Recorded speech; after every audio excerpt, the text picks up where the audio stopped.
for the support of the glorious cause. I beg they will accept my most cordial thanks for this distinguished testimony of their approbation. But lest some unlucky event should happen, unfavorable to my reputation, I beg it may be remembered by every gentleman in the room that I, this day, declare with utmost sincerity, I do not think myself equal to the command I am honored with. Truly, there is no man better suited to the task. I beg leave to assure Really? the Congress that I as can no think of several. pecuniary consideration could have Charles tempted me to have Lee. accepted this arduous employment at the Do I expense know of my you? domestic ease I would not and expect happiness. you to remember. I do Come, not wish to Connor. make There's any someone I profit want you to from it. meet. I will keep an exact account of my expenses. Sorry to pull you away Those like that, I doubt but not they will the last discharge, thing we need and is that the is two all of I you desire. coming to blows. Now, Connor, allow me to introduce you to our newly appointed Commander-in-Chief, George Washinton. Ah, so you're the one who saved Sam and John at Lexington. It was the Patriots who did that. I merely lent support. As humble as he is brave. We could use more men like you. I'm sorry, but if you'll excuse me, I should attend to Charles over there. He looks none too happy about being passed over for command. It was good to meet you, Connor.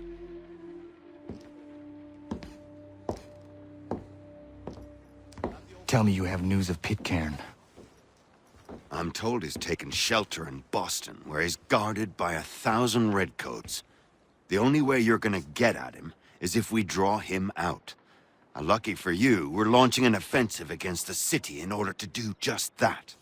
Israel Putnam has been given command of our forces.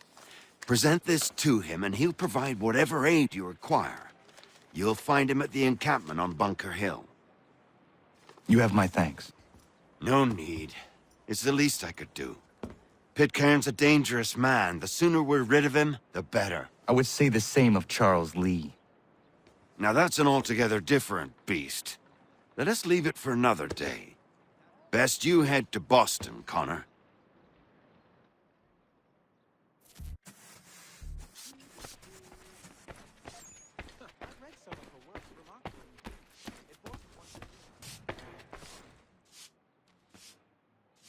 Still here, are you? I was just wondering, what happens now? There's quite a lot to do. Commander Washington must determine when and where we'll strike next. And we need to get to work on our message. Message? We must contact the broadsheets at once. Ensure it's clear to everyone that it was the Loyalists who fired first in Lexington. But no one knows who fired first. Which is exactly why we must spread the news quickly. We'll determine public opinion. This seems dishonest. Perhaps, but so what? People must believe we acted in self-defense, else we've committed treason. But you have. Better to bow and scrape before a tyrant, then? Is that what you suggest? No, of course not. No one should be denied freedom. And yet, to change the truth, it seems a dangerous road to travel. Understand, Connor. This is a war fought not just on the battlefield, but within hearts and minds as well. There's nothing wrong with a bit of theater, especially if it saves lives.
Hold and state your...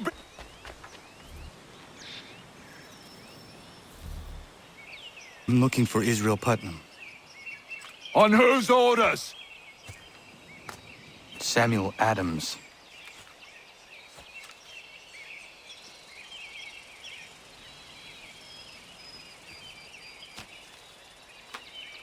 Follow me.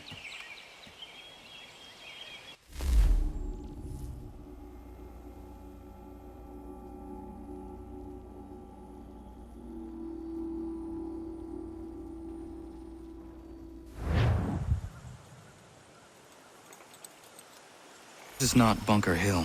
Aye, it's Breach.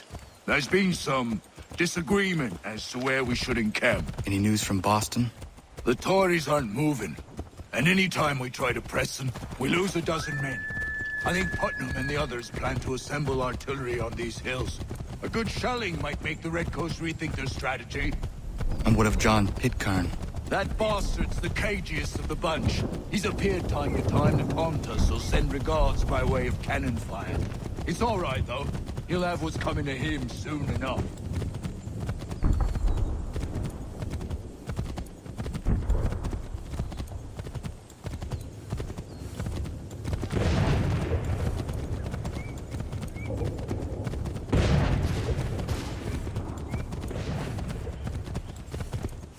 Putnam's just up ahead. You can't miss. I don't care much for your excuses, gentlemen. We should be building on Bunker Hill. Reed's is closer to the city, but it is also closer to their artillery!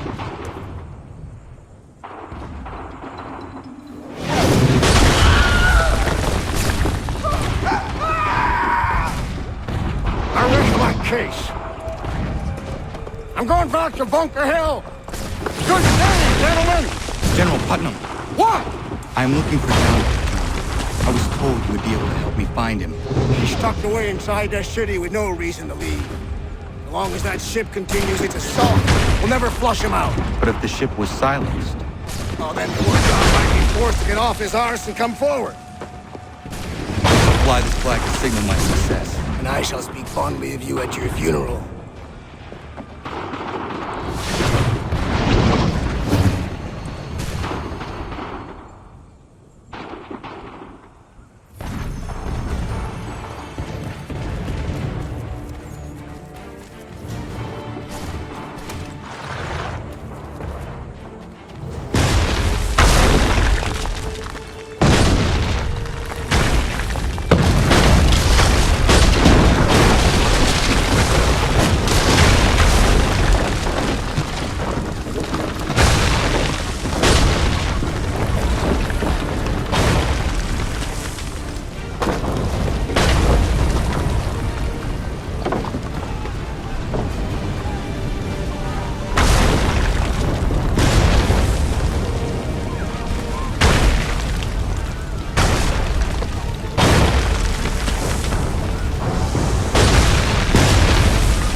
enemy advances, and he trembles.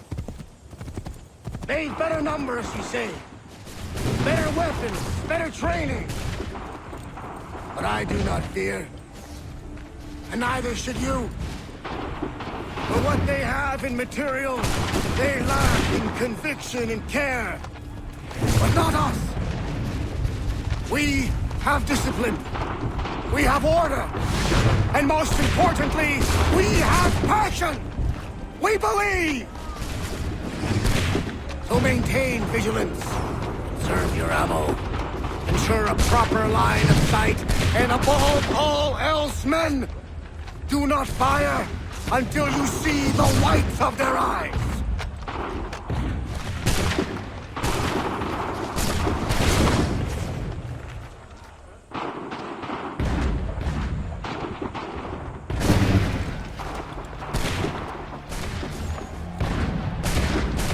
Well, I'll be damned. You did it. That was quite a speech. Lies, all of it, I'm afraid. Still, such words have carried us thus far. And what of Pitcairn? He's left Boston, as I said he would, and set up camp on Molten Hill. There's no good way to get at him. Not with that maelstrom brewing down below. I suppose you could circle around a bit and wait for us to thin their ranks.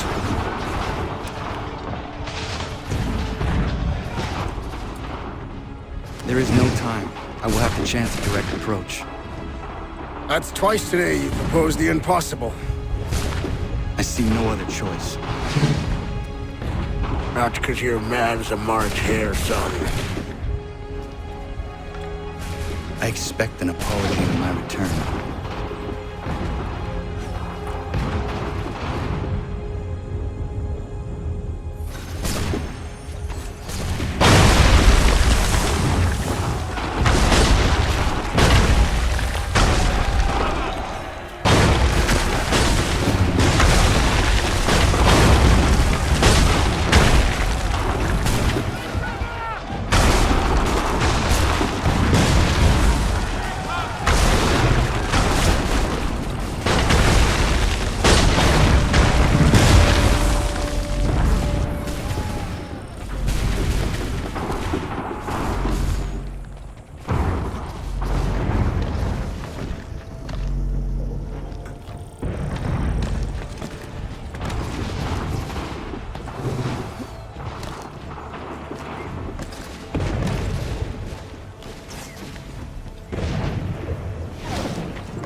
Why? Why did you do this? To protect Adams and Hancock and those they serve, you meant to kill them. Kill them? Are you mad? I wanted only to parley. There was so much to discuss, to explain. You put an end to that now. If you speak true, then I will carry your last words to them. They must lay down their arms. They must stop this war. Why them and not the Redcoats? Do you not think we asked the same question of the British? These things take time. And it would have succeeded had you let me play my part. Part of the puppeteer. Or better, we hold the strings on another. No, the strings should be severed. All should be free. And we should live forever on castles in the sky. You wield your blade like a man, but your mouth like a child. And more will die now. Because of it. Zaho yanere ne otenam da setakwe. Dinio ne yahotena tam da setakwe.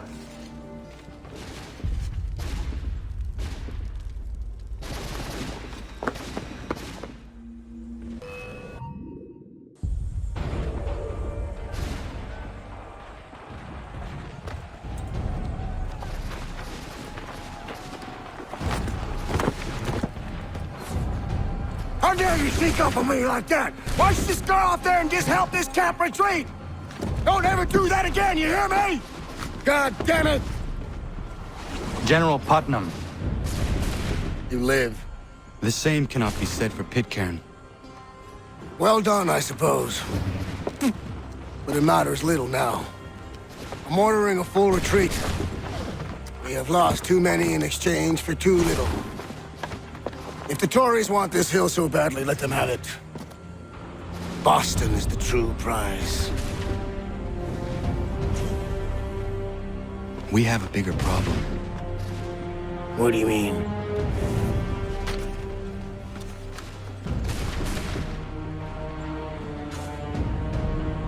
This can't be right.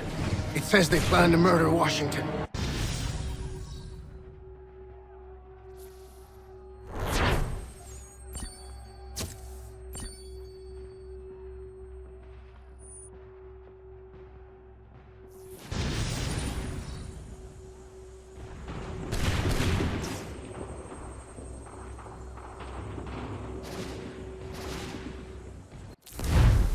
My enemy is tenacious.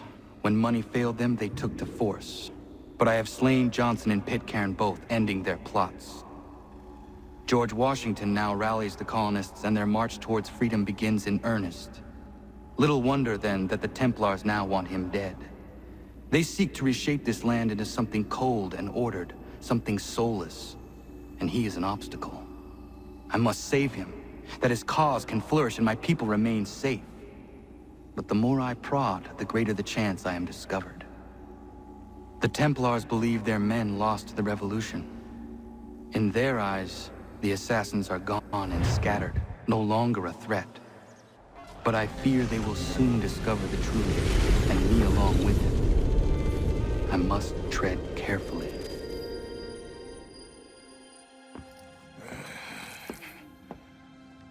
How fares the hunt, Connor? There is progress, but I worry it is not enough. You must strike where you need it most. What if you pursued Charles Lee and your father? What then of Paul Revere and the soldiers at Lexington? Soldiers? There were no soldiers in those towns, only men and women who were forced to defend themselves. Is this not why you fight? To protect your people? Your struggle is the colonist struggle. In helping one, you help the other. Encouraging words from one who thought mine a fool's errand. Make no mistake, I still do. But I can't help but feel some pride in your success. And why should I give you any credit? Then don't.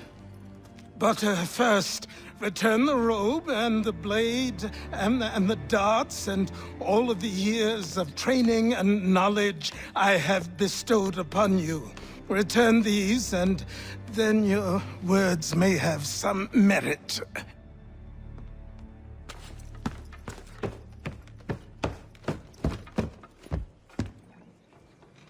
Or you could just admit that you are wrong. Oh, child, please, you've killed 2 men. One more salesman than soldier. You're gonna have to try a lot harder than that to impress me. Is that so, old man? Or perhaps we should step outside. I will gladly demonstrate how easily I could trounce. Connor, this is Benjamin Talmadge. His father was one of us, no need for secrecy.